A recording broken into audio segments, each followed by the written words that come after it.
কালৰো কাল বিপৰীত কাল এইবাৰ মছজিদৰ ইমামে পেলালে প্ৰেমৰ জাল মছজিদৰ ইমামৰ লজ্জাজনক কাণ্ড মছজিদৰ ইমামে পলুৱাই লৈ গ'ল এগৰাকী দুই সন্তানৰ মাতৃক ডবকৰ পশ্চিম জাৰণিৰ এটা জামে মছজিদৰ ইমামে কৰিলে লজ্জাজনক কাণ্ড মৌলানা শামছুল হকে পলাই লৈ গ'ল মাৰ্জানা নামৰ দুই সন্তানৰ এগৰাকী মহিলাক মৌলানা শামছুল হকৰ ঘৰ কাছাৰৰ বদৰপুৰ কিন্তু কৰ্মসূত্ৰে ডবকৰ পশ্চিম জাৰণিৰ এটা জামে মছজিদত ইমামতি কৰি আছিল মৌলানা গৰাকীয়ে মৌলানা শামছুল হকে প্ৰায় 7 বছৰ পূৰ্বে পাতি লোৱা ভণ্টি বনাইছিল মাৰ্জানা বেগমক 7 বছৰমান ঠিকে থাকে চলি আছিল পাতি লোৱা ভাই ভনীৰ সম্পৰ্ক কিন্তু যোৱা শুক্ৰবাৰে মৌলানা শামছুল হকে পাতি লোৱা ভনীয়েকক পলুৱাই লৈ গ'ল ইতিমধ্যে মহিলাগৰাকীৰ স্বামীয়ে মুৰাদজাৰ থানাত দাখিল কৰিছে এজাহাৰ ডবকাৰ পৰা লুৎফুৰ ৰহমানৰ সহযোগত নিউজ ডেস্ক এনি টক্স কালৰো কাল বিপৰীত কাল এইবাৰ মছজিদৰ ইমামে পেলালে প্ৰেমৰ জাল মছজিদৰ ইমামৰ লজ্জাজনক কাণ্ড মছজিদৰ ইমামে পলুৱাই লৈ গ'ল এগৰাকী দুই সন্তানৰ মাতৃক ডবকৰ পশ্চিম জাৰণিৰ এটা জামে মছজিদৰ ইমামে কৰিলে লজ্জাজনক কাণ্ড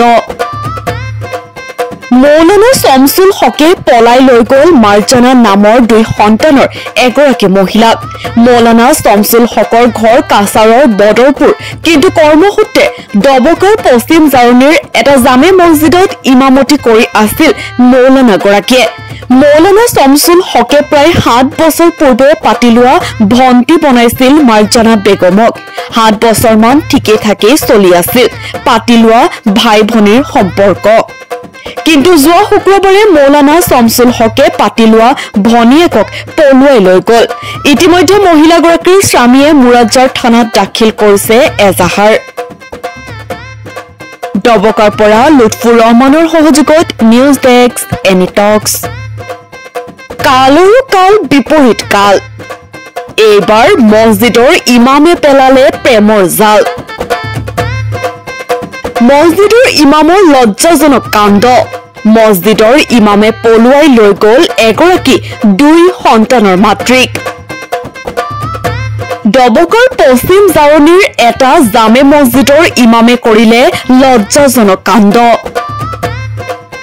মৌলানা শামছুল হকে পলাই লৈ গ'ল মাৰ্জানা নামৰ দুই সন্তানৰ এগৰাকী মহিলাক মৌলানা শামছুল হকৰ ঘৰ কাছাৰৰ বদৰপুৰ কিন্তু কৰ্মসূত্ৰে ডবকৰ পশ্চিম জাৰণিৰ এটা জামে মছজিদত ইমামতি কৰি আছিল মৌলানা গৰাকীয়ে মৌলানা শামছুল হকে প্ৰায় 7 বছৰ পূৰ্বে পাতি লোৱা ভণ্টি বনাইছিল মাৰ্জানা বেগমক 7 বছৰমান ঠিকে থাকে চলি আছিল পাতি লোৱা ভাই ভনীৰ সম্পৰ্ক কিন্তু যোৱা শুক্ৰবাৰে মৌলানা শামছুল হকে পাতি লোৱা ভনীয়েকক পলুৱাই লৈ গ'ল ইতিমধ্যে মহিলাগৰাকীৰ স্বামীয়ে মুৰাদজাৰ থানাত দাখিল কৰিছে এজাহাৰ ডবকাৰ পৰা লুৎফুৰ ৰহমানৰ সহযোগত নিউজ ডেস্ক এনি টক্স